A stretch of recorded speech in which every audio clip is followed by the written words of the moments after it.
മുണ്ടത്തിക്കോട് ദുരന്ത പശ്ചാത്തലത്തിൽ വെടിക്കെട്ട് ഒഴിവാക്കി നിയന്ത്രണങ്ങളോടെ ഇത്തവണത്തെ തൃശൂർ പൂരം നടത്താനാണ് തീരുമാനം. കുടമാറ്റം 15 മിനിറ്റ് മാത്രമേ ഉണ്ടാകൂ. 15 ആനകളുടെ എഴുന്നള്ളത്തും ഇലഞ്ഞിത്തറ മേളവും അടക്കം മറ്റു ചടങ്ങുകളെല്ലാം നടക്കും. കുടമാറ്റം ഒഴിവാക്കണമെന്ന് സർക്കാർ നിർദ്ദേശിച്ചുവെങ്കിലും ഒരുക്കങ്ങളെല്ലാം പൂർത്തിയായി എന്നായിരുന്നു ദേവസ്വങ്ങളുടെ നിലപാട്.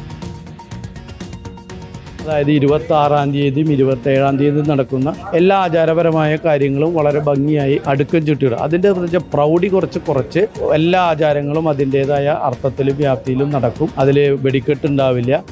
കുടമാറ്റത്തിൻ്റെ ആ ചടങ്ങ് മാത്രമായിട്ട് നടക്കും. ഒരു 15 മിനിറ്റാണ് നമുക്ക് തന്നിരിക്കുന്നത്. തെക്കേ ഉപനടലെല്ലാം നടക്കും. 15 ആനകൾ തന്നെ പങ്കെടുക്കും. മേളത്തിൻ്റെ കാലമനുസരിച്ചാണ് നമ്മൾ മാറ്റാറ്. അപ്പോൾ 4-5 കുടകൾ മാറ്റിയിട്ട് നമ്മൾ അതിൻ്റെ ഒരു പ്രൗഢി പോവാത്ത തരത്തിൽ നമ്മളത് ഭംഗിയായിട്ട് അവസാനിപ്പിക്കും. വെടിക്കെട്ട് ഉണ്ടാവില്ല എന്നാണ് നമ്മുടെ ലൈസൻസ് ഇപ്പോഴും ഐസിയുലാണ്. അപ്പോൾ ആ വെടിക്കെട്ട് നമ്മൾ ഇരു ദേവസ്വങ്ങളും വെടിക്കെട്ട് വേണ്ടാന്ന് അതിന്റെ സിംബോളിക്കായിട്ട് നമ്മൾ ഇപ്പോൾ പൂരം ആചാരങ്ങളോടെ നടത്തും, മാറ്റമില്ലാതെ നടത്തും. കുടമാറ്റം 15 മിനിറ്റ് എന്നൊഴിച്ചാൽ ബാക്കി എല്ലാ ചടങ്ങുകളും പതിവ് പോലെ എന്നാണ് മനസ്സിലാക്കേണ്ടത്.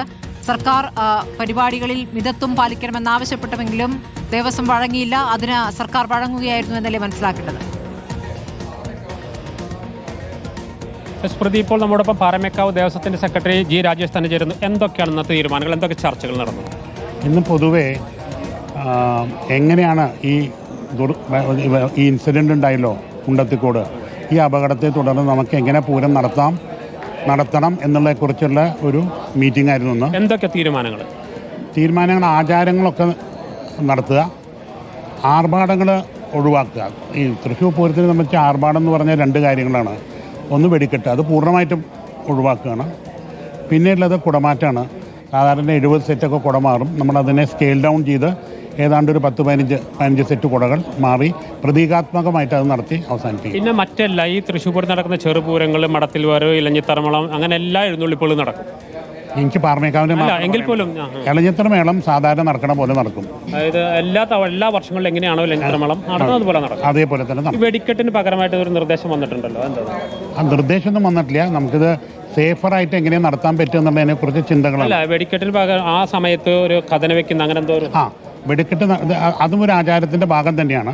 അപ്പോൾ ആ സമയത്ത് ഒരു കഥനയോ കുഴിമിനലോ കത്തിക്കാം എന്നുള്ളൊരു തീരുമാനത്തിലാണ്. ഈ ചമയ പ്രദർശനം ഉണ്ടാവും. ചമയ പ്രദർശനം ആർഭാടമായിട്ടുണ്ടാവില്ല. പക്ഷെ അത് ഈ ചമയത്തിൻ്റെ എല്ലാ സാധനങ്ങളും മെജോറിറ്റി ആയിട്ട് വരുന്നത് ഡൊണേഷനാണ്. അപ്പോൾ ആ ഭക്തർക്കും അത് കാണണമെന്നുണ്ടാവും. അപ്പോൾ അത് നമ്മൾ പ്രദർശിപ്പിക്കും. ഒരു ഡിസ്പ്ലേ ഉണ്ടാവും. പക്ഷേ അതിൻ്റെ ഒരു വലിയൊരു പ്രദർശനമായിട്ടൊന്നും ഉണ്ടാവില്ല. പക്ഷേ ഉണ്ടാക്കിയ ചമയം, വലിയ ഒരു ക്വാണ്ടിറ്റി ഓഫ് ചമയം ഉണ്ടാക്കിയിട്ടുണ്ട്, അത് പ്രദർശിപ്പിക്കും. സർക്കാർ എന്തൊക്കെ നിർദ്ദേശങ്ങളാണ് മുന്നോട്ട് വെച്ചത്? കൂട്ടായ യോജനയായിരുന്നു. അല്ലാണ്ട് പ്രത്യേകിച്ച് ഇന്നത് ചെയ്യരുത്. എല്ലാവരും പറഞ്ഞ ആർഭാടങ്ങൾ ലിമിറ്റ് ചെയ്യുക, കൺട്രോൾ ചെയ്യുക. അങ്ങനെ അതിനോട് ദേവസ്വങ്ങൾ സഹകരിച്ചു, പൂർണ്ണമായിട്ടും സഹകരിച്ചു. അതാണ് സംഭവിച്ചിരിക്കുന്നത്. സർക്കാർ കുടമാറ്റവും അതുപോലെ തന്നെ വെടിക്കെട്ട്, ഏറ്റവും ആർഭാടം നിറഞ്ഞ 2 പരിപാടികളാണ്. അത് രണ്ടും ഒഴിവാക്കണമെന്ന നിർദ്ദേശമാണ് വെച്ചത്. കുടമാറ്റം പക്ഷേ എല്ലാ കാര്യങ്ങളും പൂർത്തിയായതിൻ്റെ പശ്ചാത്തലത്തിൽ പൂർണ്ണമായി ഒഴിവാക്കാനാകില്ല എന്ന നിലപാടെടുത്തു. വളരെ ലളിതമായി നടത്തുക എന്നതാണ് പ്രധാനമായും നിശ്ചയിച്ചിരിക്കുന്നത്. പക്ഷേ വെടിക്കെട്ട് ഒഴിച്ചുള്ള ബാക്കി എല്ലാ ചടങ്ങുകളും കഴിഞ്ഞ തവണ എങ്ങനെയാണോ തൃശ്ശൂർ പൂരത്തിന് നടന്നത് അത് അതുപോലെ തന്നെ നടക്കും. അതിൽ നിന്ന് കുടമാറ്റം 15 മിനിറ്റായിട്ട് ചുരുക്കിയിട്ടുണ്ട്. 10-ഉം 15-നും ഇടയിലുള്ള കുടകൾ അതിൽ ഉയർത്താനാണ് ഇപ്പോഴത്തെ തീരുമാനം. സ്മൃതി, ജേസൺ ചാമളപ്പിലാണ് വിവരങ്ങൾ നൽകിയത്.